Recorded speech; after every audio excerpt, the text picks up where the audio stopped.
let's now, as our collective, first what I'm going to do is I'm looking at the circle of our healing circle. We'll call it our healing circle.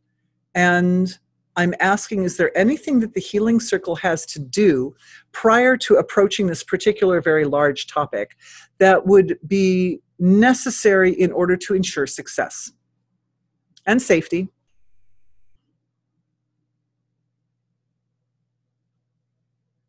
What I'm seeing is, in the collective, there's a settling down, a quieting down. In order to do this work, we have to work from a deeper level of function, closer to source, very close.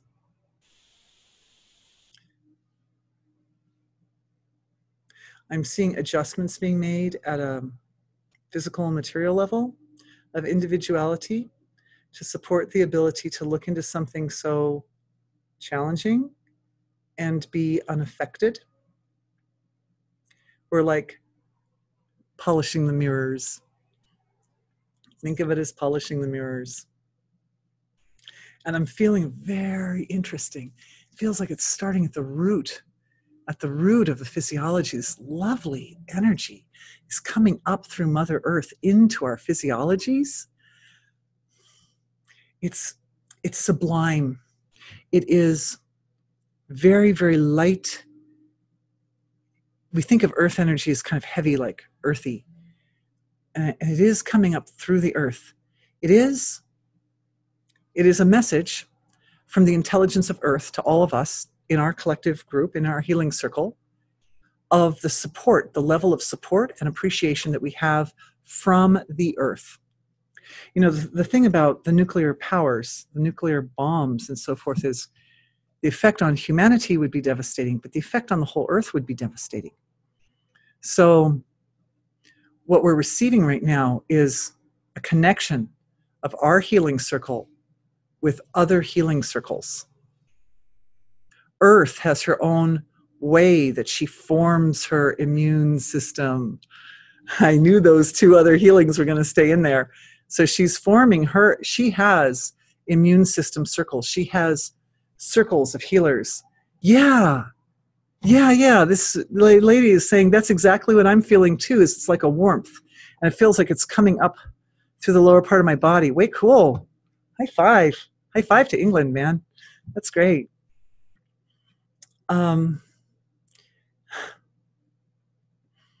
And I'm also feeling that there's a poignancy in this connection that our healing circle has with the healing circles created by Earth's intelligence. And one of the messages coming through is the intelligences of Earth are able to create resonant spheres, resonant healing circles that are perfect reflections of our own healing circles, so that they dovetail or conjoin with our healing circle in the very highest and best possible way. Because we have a certain number of people in our group, right? So we're also number crunching here. So that it creates a symmetry, geometrical symmetry between our healing circle and Earth's healing circles. And it's very interesting because what I'm experiencing is that they can create a larger mandala, that Earth can create multiple circles to go with ours. So we have like a string of beads, right? Like we're this bead, and then Earth is creating other beads to go around. And so it makes a full necklace, a full loop with multiple layers. I knew there was no coincidence why I wore this necklace today. The one I was wearing yesterday just wouldn't have done. Anyway. You see, this is a permanent upgrade to our healing circle. And we did this about, 2 or 3 webinars ago, where we made a nice connection between our group, our healing collective, and the Davic intelligence, or the healing collective of Earth. But now it's going to a more elaborated level of expression. It's creating order, like a kind of order, symmetrical, orderly structure is being established that allows us to function. And there are resonations. As that orderliness kind of like chinks in place like that, it creates connection to other circles of light workers and energy healers around the world. Because there's certainly other people in other countries, other places. In Russia, there's a group in Russia, and there are other places. I'm sure that there are groups in Sedona, and I don't know where else, but I'm sure they're there. India, there are priests in India doing yagyas, and of course the Native Americans and so forth. So all these groups are able to also receive the benefit of the orderly structure that we're creating. Because this is a very big structure. It's very big and it's very stable. And it can be like a gem or something. It's got solidness to it that can be like a kind of foundation for these other groups to add whatever they can add in also that would be of benefit. So we're all working together. I'm just feeling that. So remember, our group was like a circle, and we have this structure that's kind of, it goes on the y-axis, I guess, and a new y-axis of our group, plus all the layers of Earth's healing intelligences. And then there's the inside and the outside. And the outside, we bring, the energies are collecting to connect. We're connecting like with threads or beams of consciousness to other groups who are also have a vested interest. Particularly, and these are incoherent groups, the groups of healers are coherent groups, but the incoherent groups are those individuals who are the potential victims of nuclear attack. And whether they know it or not, whether they believe in energy healing or not, they also have a vested interest. And there's a part of them, like my big self, that decide, oh, sure, I would like my arm to get broken so that I will become even more powerful healer. It's like that. They're like, yes, we would like to also help because we don't want to end, we don't want things to end badly. We want them to end nicely. What was her word?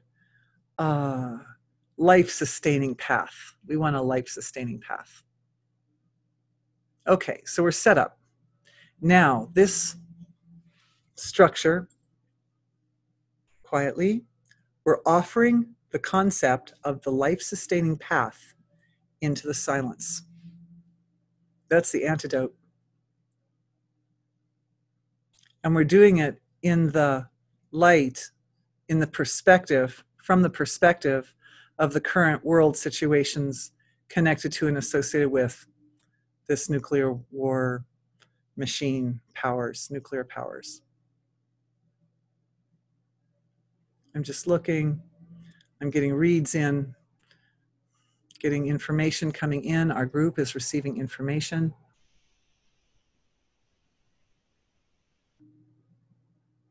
We have to clear a lot of fear. What brings devastation and destruction are individuals who are gripped at the dark end of the axis. Individuals who are entertaining negativity. We never entertain negativity. Mavid Vishavahai. Never entertain negativity. The thing is that the goal is to entertain being. The goal is to entertain totality. It's not about negativity or positivity. Remember yesterday we talked a lot about how these are the engines that they churn because they're pulling in opposite directions. And they churn the field of consciousness, which allows the manifestation to come forth. What we're doing is we're stabilizing balance between those. So this engine that produces all this energy supports the manifestation of divine wisdom and truth. Truth, as it emanates from the field of being, is one of those things that really does bring comfort. It really does. It's I would say, the best antidote to kind of pull people out of those dark spaces. The gaming industry has created games for children, for young men, that are set in dystopian realities. There are a lot of them. There are a lot of them. By comparison, there's a tiny, tiny fraction of games that are set in heavenly realms where you get to fly around with angels or something. I don't even know if there is a game like that. But there are so many games that are set in so many different types and varieties of dystopias. Dystopias. Anyway, the point is that what this does is, this is at a mass scale, is supporting the gripping of those darker realities into the consciousness of self. And for the young men, and I've talked to them because my sons play those games too, you know. They say that what it does is, for them, they leverage it. Oh, I am going to finally have that sneeze. Thanks for understanding. Okay, I'm not. Maybe not. Maybe not. Okay. For them, their goal, they're using it the way we're doing energy healing. They're not immersing themselves in those dark realities in order to get stuck and trapped and lost in those realities. They're immersed in those realities because they are ever working back and forth with that level of reality to try to figure out, how do I establish wholeness? How do I get back to safety? How do I save these 50 people who are trapped in this dungeon or whatever? That's what happens. So that's what they're actually doing. And they know that. They know that. And they're brave, because those of us who are more grown-up-y wouldn't like to look at a screen that's full of all kinds of dark, creepy things. Creepy things you have to cut their heads off or whatever. So God bless every generation, right?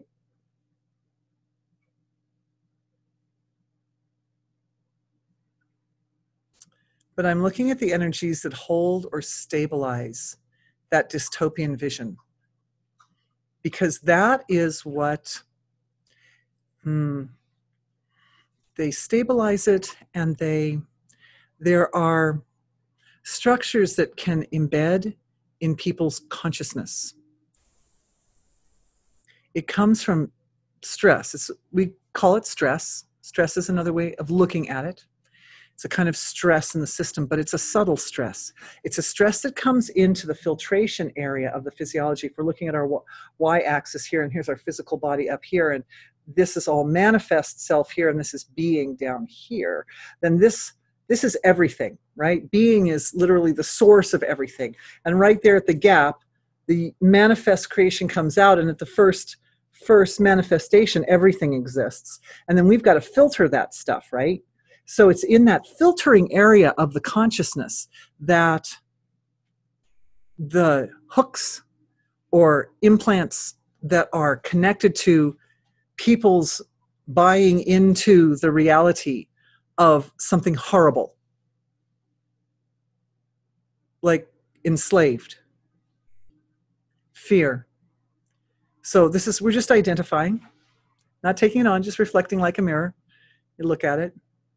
And what we can do is we can offer that package of those individuals, particularly those who are in the line of fire for any kind of nuclear power, that all of them need to have that area cleaned up a little bit.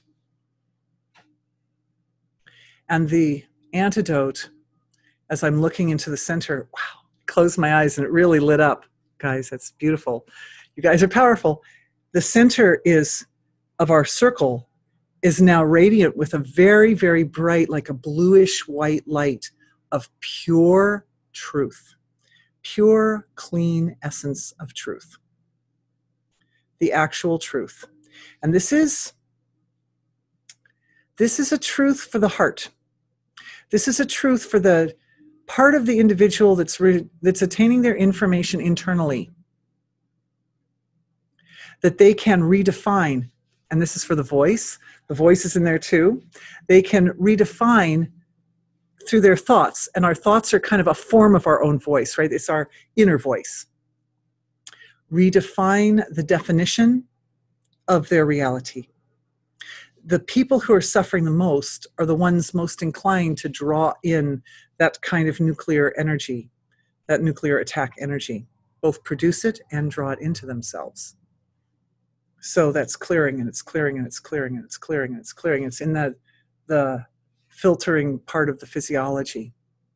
All that fear and life is so hard and so painful to be a human, and human suffering, and it's a lot of suffering to be human. It's only suffering to be human if when those implants, when those cords, those hooks are in the body that are connecting to those denser realities, those dark, more hellish realities. So the truth brings in the other side. Remember our little half circle? The truth brings in the other side of the circle.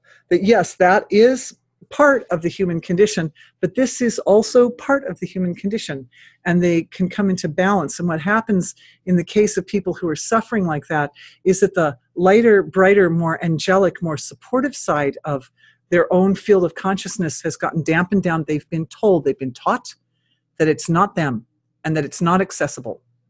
And they have no right to access that level of their own intelligence. It's completely incorrect. And we are demonstrating, we are not only the truth that's emanating from the center of our circle is both the message that is absolutely you, that's your essential nature, but we are demonstrating it as through our own beings, that this is our essential nature. We are being that. We are being that manifestation of divine intelligence. We are acting it. And the acting of it, it speaks so much more deeply to people than just telling them it.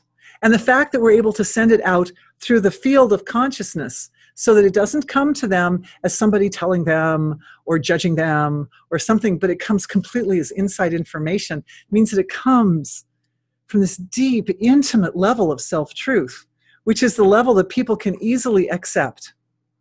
Most easy level to accept. Unless they're afraid of their own truth, like that's their big dragon. But even then, it comes along also with the inspiration to go ahead and face that dragon. Because whichever way you go, you're going to have to face something. So you may as well face that. All right. Amazing, beautiful.